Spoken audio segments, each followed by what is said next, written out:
Assalamualaikum warahmatullahi wabarakatuh.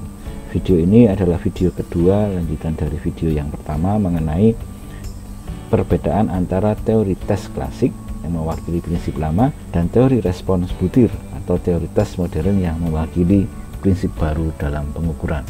Kita sudah sampai pada perbedaan yang kelima. Perbedaan kelima membahas tentang bahwa makna terhadap skor kemampuan individu melalui prinsip lama didapatkan dari perbandingan dengan orang-orang di dalam norma. Jadi Anda mampu atau tidak tergantung dari orang-orang di dalam norma. Sementara itu prinsip baru menjelaskan bahwa makna terhadap skor atau misalnya skor kemampuan individu didapatkan dari selisihnya dari tingkat kesulitan butir.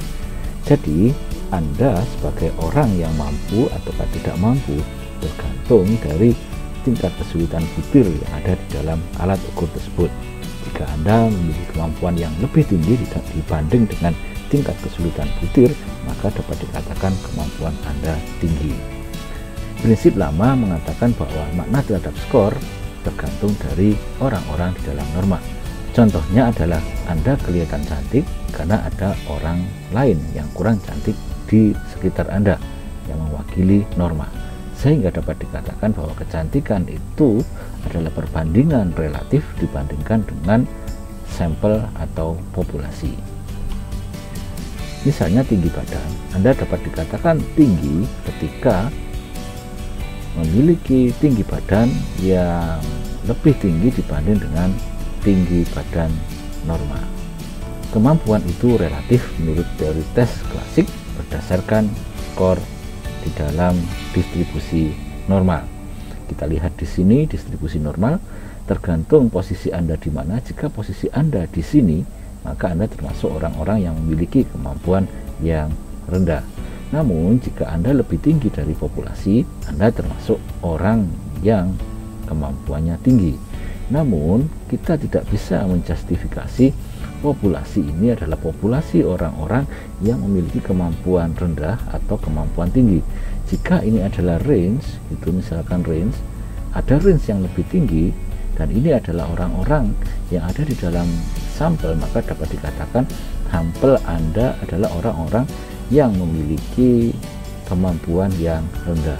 Sehingga meskipun Anda memiliki kemampuan yang tinggi di sampel ini, Anda termasuk orang yang memiliki kemampuan yang rendah dibandingkan dengan orang-orang yang ada di sebelah kanan ini. Sebaliknya, dalam prinsip teori tes modern, makna terhadap skor kemampuan individu didapatkan dari selisihnya dengan tingkat kesulitan butir.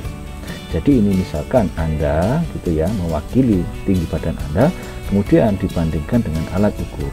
Di dalam alat ukur ini ada tingkat kesulitan butir. Skala-skala di sini adalah mewakili tingkat kesulitan butir. Jika Anda kurang dari tingkat kesulitan ini, maka tinggi badan Anda di bawahnya dan seterusnya. Jika ada tingkat kesulitan butir yang seperti ini, misalkan katakanlah tingkat kesulitannya 3,4, dapat dikatakan bahwa kemampuan Anda adalah 3,4 karena Anda memiliki peluang sebesar 50% untuk di atas 3,4 dan di bawah 3,4. Berikut ini tingkat kesulitan butir yang dikaitkan dengan stamina. Misalnya ini adalah kebutuhan untuk stamina, berjalan, scramble, climb, rock climb, dan sebagainya. Orang yang pertama, dia hanya bisa melakukan jalan kaki saja, tidak bisa melakukan scramble, sehingga staminanya sebesar 1. Dia tidak bisa mengatasi butir yang ini. Sebaliknya orang ini staminanya sekitar 3 karena dia tidak bisa melakukan rock climb. Seperti itu, jadi ada perbandingan antara tingkat kesulitan butir dengan kemampuan individu. Dengan demikian, kita misalnya membuat sebuah gradasi melalui teori modern, ada novice, ada master. Ini didasarkan dari tingkat kesulitan. Sehingga misalkan skor Anda berada di bawah rata-rata tingkat kesulitan, misalnya di sini skor Anda sebesar 40, ini benar-benar secara absolut memiliki kemampuan yang mendekati novice. Berikut ini perbandingan cara melakukan kategorisasi dengan di sini adalah IRT atau tes modern, di sini adalah CTT, tes klasik. Kita lihat dalam acuan norma yang digunakan oleh CTT, istilah kategorinya adalah tinggi, sedang, dan rendah. Atau misalkan di sini ada juga superior. Superior artinya lebih tinggi daripada kategori yang tinggi. Istilah-istilah ini merujuk pada istilah-istilah yang berbasis pada komparasi. Sedangkan kalau ada di IRT yang sebelah kiri dengan menggunakan acuan kriteria, kita lihat di sini pemula, menguasai, dan mahir. Mahir secara objektif adalah memiliki kemampuan yang lebih lengkap, bisa mengatasi masalah, bisa mengidentifikasi masalah, dan sebagainya. Namun pada pemula, level masterinya sangat rendah. Dan ini sangat objektif berkaitan dengan kriteria-kriteria kompetensi tertentu. Ini bisa diestimasi dengan menggunakan IRT. Namun pada CTT tidak bisa. Apakah orang itu mahir, apakah orang itu menguasai, ataukah orang itu pemula, tidak bisa dibedakan. Karena CTT tidak memiliki jangkar, tidak memiliki sesuatu yang dijadikan standar untuk melaporkan orang itu mahir ataukah pemula. Prinsip yang keenam.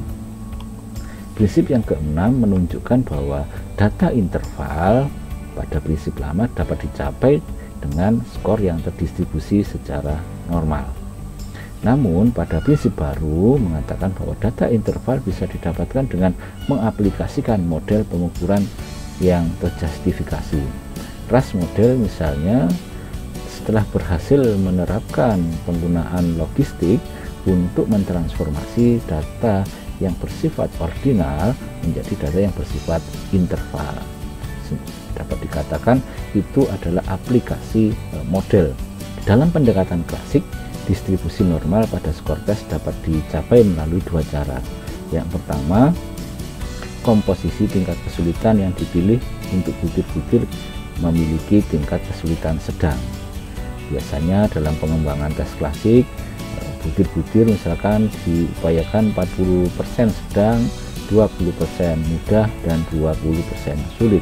Tujuannya adalah agar kita mendapatkan skor yang memiliki metrik yang mengikuti interval. Yang kedua, kadang-kadang kita melakukan normalisasi data dengan melakukan transformasi skor menjadi skor yang standar atau skor yang normal.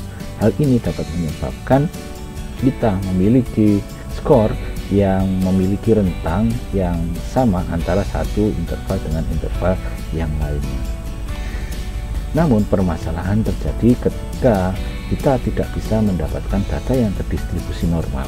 Misalnya tes yang sebelah sini, tes ini sangat sulit sehingga distribusi skor banyak individu banyak berada di sebelah kiri karena skornya cenderung rendah.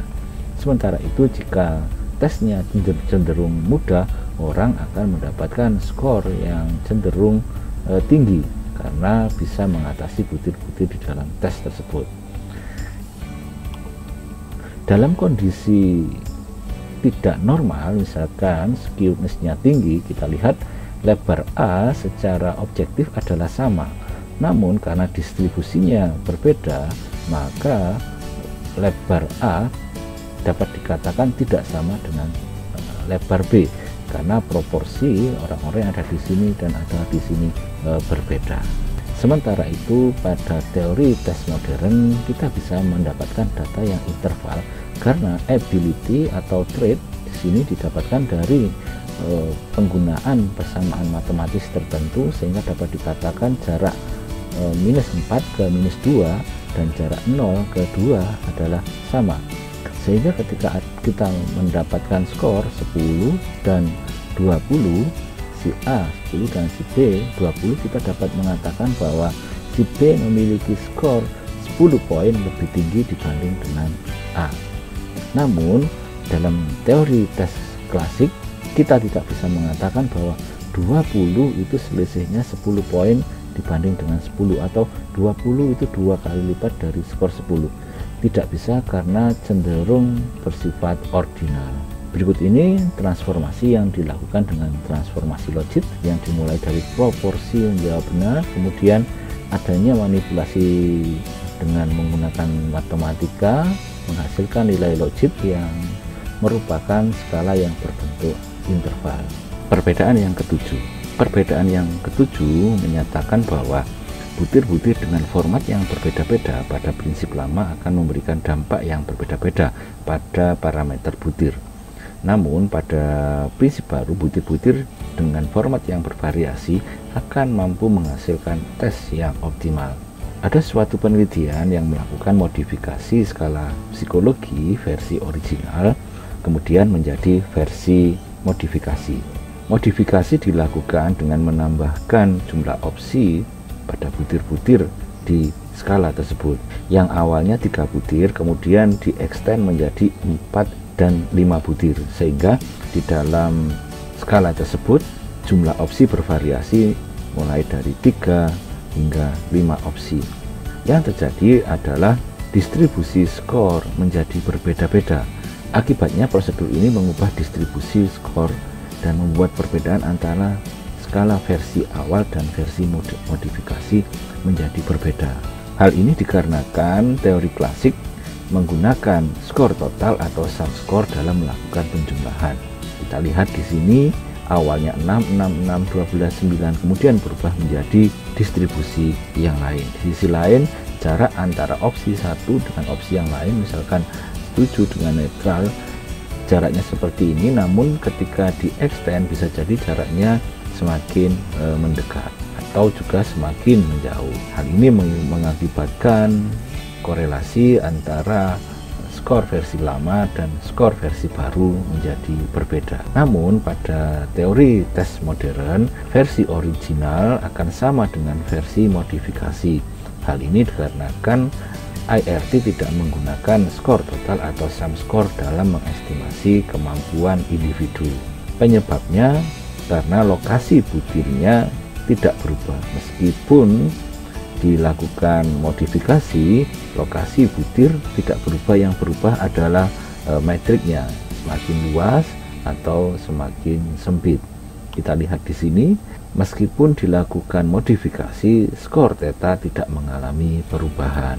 Sebagai contoh, ini adalah butir 1 versi lama, parameter B-nya atau endorsability atau tingkat kesulitan jika itu adalah tes kognitif, tes psikologi untuk mengukur kemampuan, kita lihat B-nya 0,8. Ketika dilakukan modifikasi, tetap B-nya tidak berubah, 0,8, dan B ini adalah dipakai dalam melakukan estimasi terhadap theta atau kemampuan atau trait individu, sehingga selama parameternya tidak berubah, tetanya juga tidak akan berubah. Perbedaan yang ke-8 menyatakan bahwa skor karena suatu perubahan atau change score, delta score, tidak bisa dibandingkan antara skor awal atau T1 dengan T2. Hal ini dikarenakan sampel sudah mengalami perubahan. Yang awalnya terdistribusi normal, kemudian oleh karena adanya perubahan, adanya treatment di sini, adanya perlakuan di sini, bisa menyebabkan distribusi menjadi berbeda, sehingga tingkat kesulitan yang awalnya itu optimal bisa jadi di sini menjadi rendah. Sedangkan pada prinsip baru, skor akibat suatu perubahan atau akibat suatu manipulasi perlakuan dapat dibandingkan meskipun inisialnya berbeda. Kita lihat di sini pada si titik, ketika inisialnya atau distribusi sudah mengalami perbedaan oleh karena adanya perlakuan, distribusi skor sudah berbeda. Yang awalnya normal kemudian menjadi juling, sehingga menyebabkan data tidak interval, sehingga antara pre-test dan post-test tidak bisa dibandingkan. Kita tidak bisa mengatakan post-test 10 kali penambahan dari pre-test.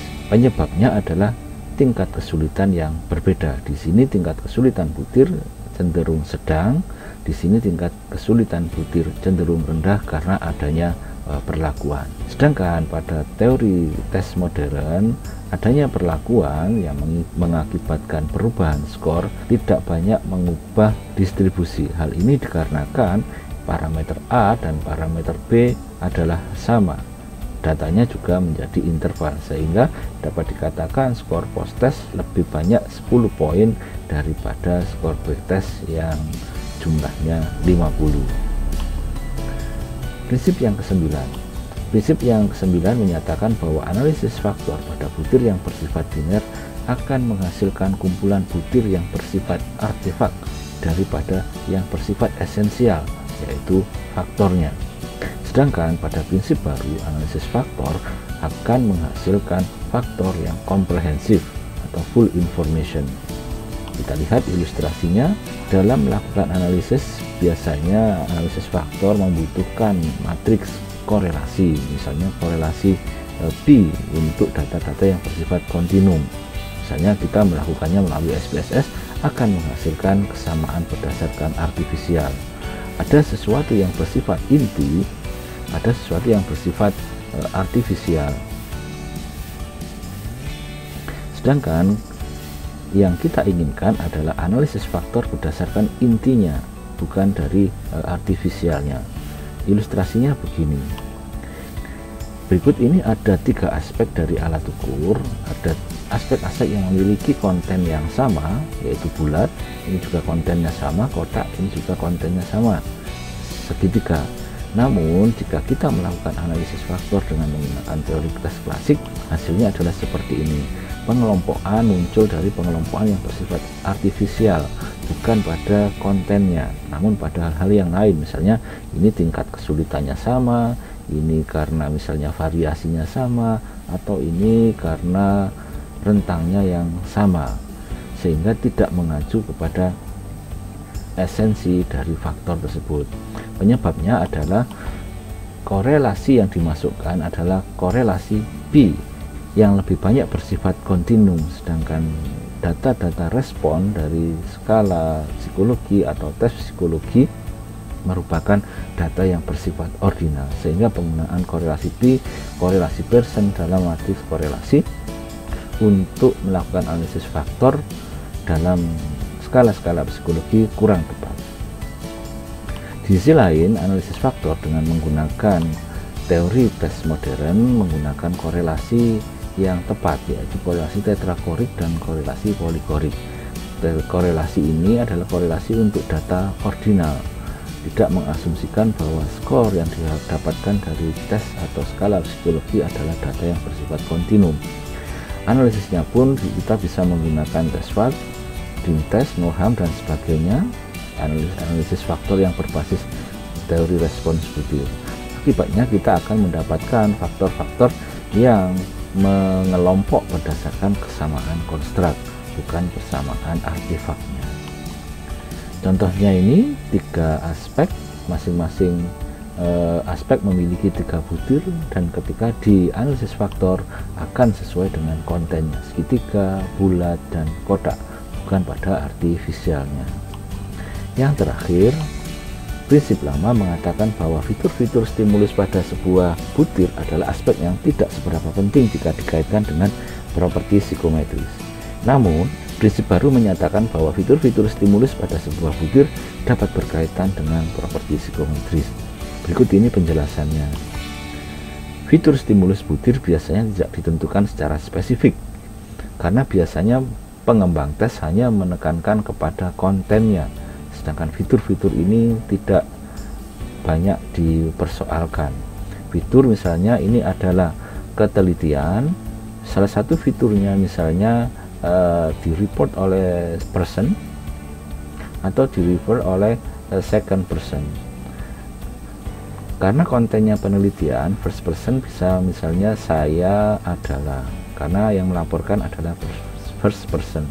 Tapi second person kita misalnya mengatakan bahwa teman saya mengatakan saya adalah orang yang teliti. Nah, hal-hal seperti ini biasanya tidak disadari oleh peneliti karena menekankan kepada konten butir. Dalam teori tes klasik, keberadaan fitur-fitur ini tidak dapat dikaji karena analisisnya tidak menjangkau level ini. Namun pada item respon teori, fitur-fitur ini dapat dikaji dampaknya terhadap properti psikometris. sehingga kita mendapatkan hasil analisis yang lebih mendetail. Terima kasih atas perhatiannya. Assalamualaikum warahmatullahi wabarakatuh.